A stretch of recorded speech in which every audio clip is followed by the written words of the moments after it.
Hello. Today we are going to take a brief look at the life of a Civil War soldier. Over 2.8 million soldiers served in the Civil War, most of whom were unfamiliar with the harsh realities of war. They came from all different walks of life, such as farmers, clerks, businessmen, and politicians, to name a few, and there were several avenues for becoming a soldier. They could volunteer, such as James Johnston, who volunteered from Indiana. They could be drafted, or stand in as a substitute for someone else, or they could sign up in exchange for a bounty, which was bonus pay. A soldier's day was fairly routine, as more time was spent in camp or on the march than on the battlefield. There were long periods between battles, during which soldiers completed duties, practiced drills, and had downtime. At dawn, soldiers would be woken up for roll call and then assigned their duties for the day. These duties could include setting up camp, caring for horses, building roads and bridges, cooking, cleaning, picket or guard duty, digging trenches, or destroying or rebuilding rail lines. During the day, soldiers could expect to participate in frequent drills.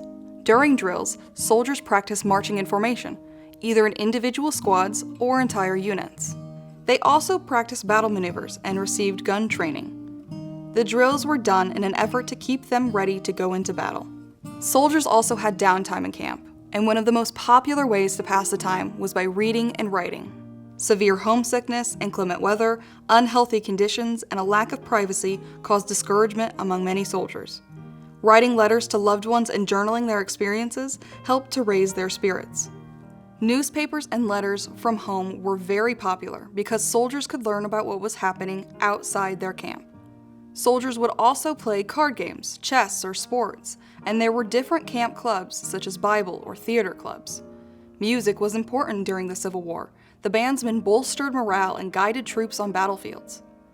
Once in the service, men suffered from poor food rations and a lack of clean water. Servicemen were grossly underpaid and often paid late, which caused their families back home to suffer. On the battlefield, soldiers were met with the sounds of gun and cannon fire, and the screams of men both fighting and dying. After the battle, a soldier's job was to bury fallen comrades. Soldiers taken prisoner were held in prison camps, and Civil War prisons contained some of the worst conditions in the war. Those imprisoned were faced with disease, overcrowding, abuse from guards, and starvation. Many of these camps were deadlier and inspired more terror than the battles themselves. The hallmarks of a soldier's life were adaptability, endurance, and fortitude.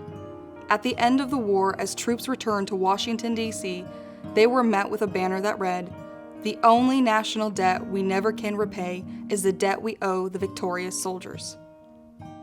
For more information on the life of a Civil War soldier and Abraham Lincoln's life and times, visit us at lincolncollection.org or email us at lincoln@acpl.info.